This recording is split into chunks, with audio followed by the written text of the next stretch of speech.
Hello there, how you doing? As you can see, I'm on location. I'm not in the usual room. So I'm in a place on the Kildare-Wicklow border called Killeen Cormac, which is a very ancient and very special Druidic graveyard. It's also a Christian graveyard. So it's named after King Cormac, and it's a burial mound, a big sort of gravel mound, which supposedly is where he's buried. So I'm going to flip the camera around in a sec and you can get a look at it. I can figure out how to do that. So I figured out how to turn it round. So as you can see, this is the entrance to the enclosure. This wall is built in the 1800s, I think. So there's a number of stones here, but the most important one of all, which is the only known stone in the whole of Ireland that's in both Latin and Ogham, has been removed and is in the National Archaeology Museum, I think, up in Dublin. Which, as far as I know, it's not even on display, so I have never seen it. I don't know what it looks like. That was taken from here some long time ago, and who knows if it'll ever be available to the public, or if it is at the moment, or if it was in the past. I think I'd probably have to contact them and ask them about it. So it says on it, "For true Druids," or "Here lies for true Druids," in Latin. So, and it also has some other message on it written in Ogham, which I'm not sure if that's translated or not. So here we go. The first of these stones, and as you can see, this one has a face on it, which may be one of the saints. Who knows? It's very hard to see on the camera. Okay, so here I am at the top of the mound at Killeen Cormac. If you look around, you can see there's a variety of different graves. So you've got ones from the more modern era, 1800s, and you've got some much older looking stones, such as this one, which may be early Christian graves, and you've got some marker stones which are from the earlier pagan period. Maybe perhaps this one, which has probably fallen over. So the early graves, the pagans used what's called cist graves a lot, which would be sort of a lined sort of hole lined with stone, and then you'd be buried in it, possibly sometimes standing up or in a crouching position, and often with grave goods. And then the early ones from the Christian period, you'd have a gravestone, and originally east-west was the traditional direction of your burial, and you wouldn't have any grave goods, and you'd be buried lying down. So it's quite easy to tell the difference if you're excavating. Looking from the outside, it might not be so easy to tell what's what.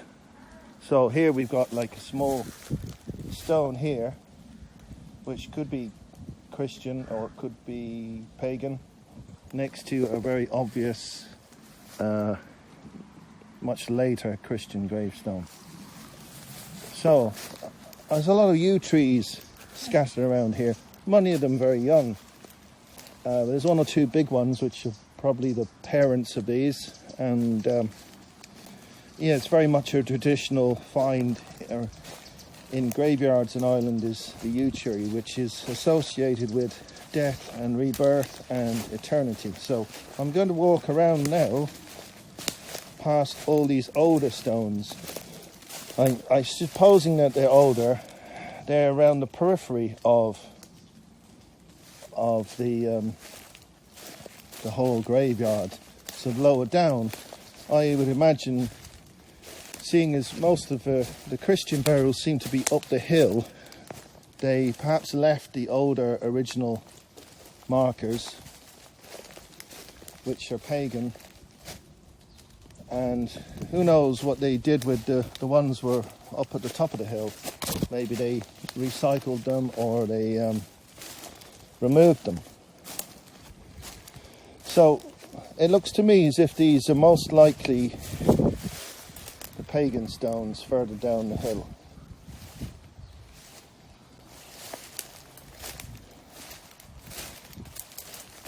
Some of them are very impressive looking. Now, there aren't really any traces of ogham writing, at least that I can see, because a lot of them are covered in lichen, so if there was any writing on them, it may have been worn away over time by the weather, and of course the lichen covering doesn't make it easy to see anything either. So as you can see, there's quite a lot of these old unmarked stones down here. Big large stone here with another smaller one next to it. And as we're going upwards, you've got more and more of the very obvious later Christian stones.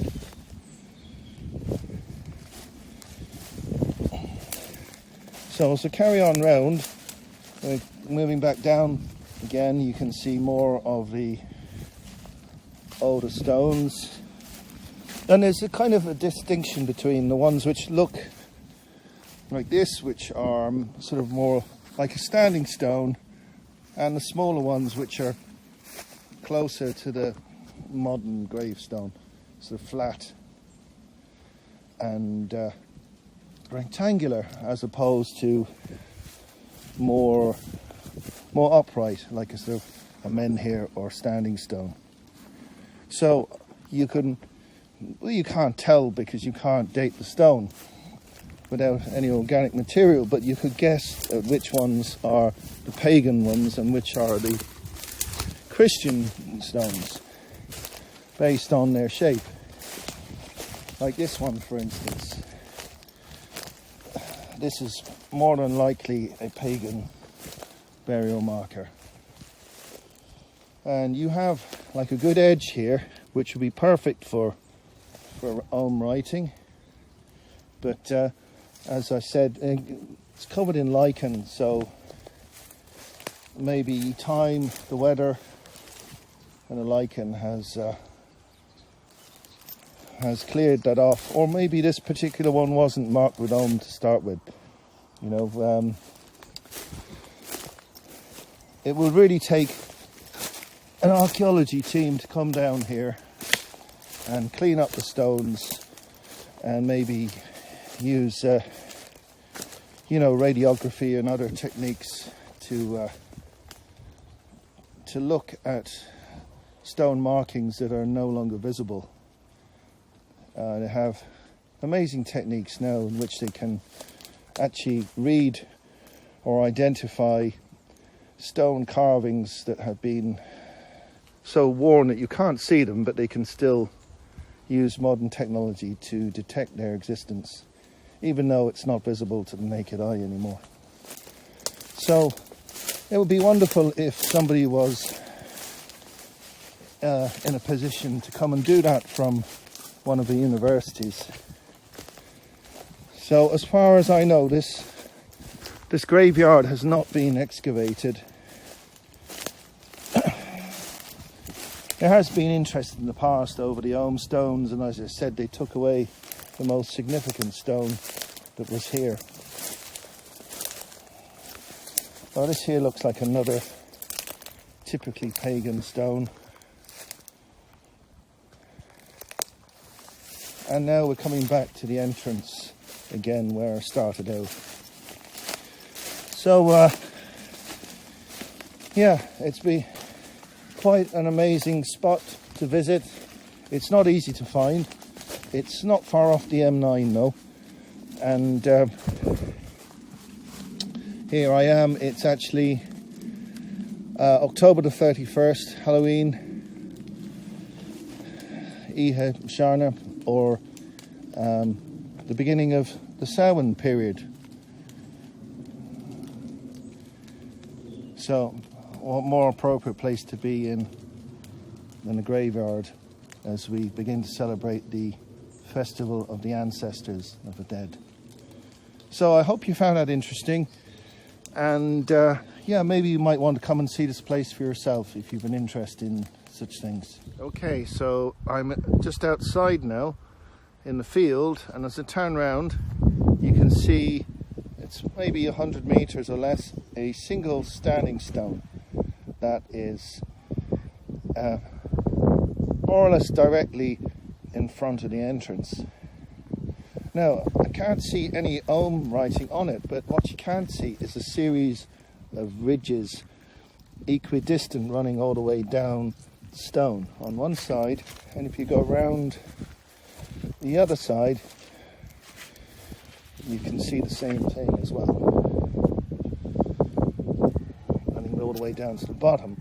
Now, it looks to me like on this other edge there could possibly have been some Om writing. It's so deteriorated by time and the weather that I can't actually make anything out.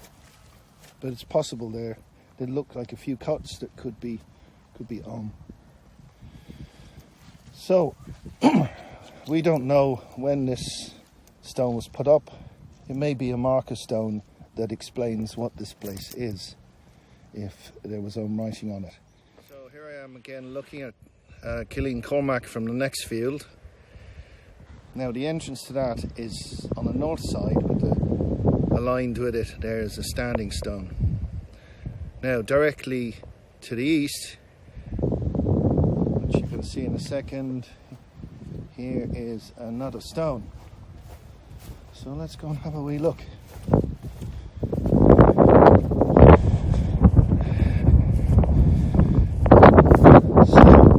Very similar fashion, we've got these notches equidistant all the way down, and what looks to me to be a few notches maybe carved in it. So on this particular stone we seem to have these equidistant notches on 3 of the sides, but this side doesn't have any. So that's a little bit unusual. So I can't really tell because it's too faded. There may have been Om writing on the stone.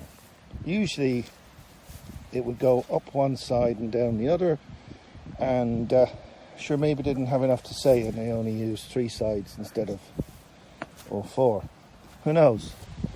And I'm wondering, possibly, seeing as you've got these 2 standing stones, one to the north and one to the east, were there at one point another 2 in the south and in the west?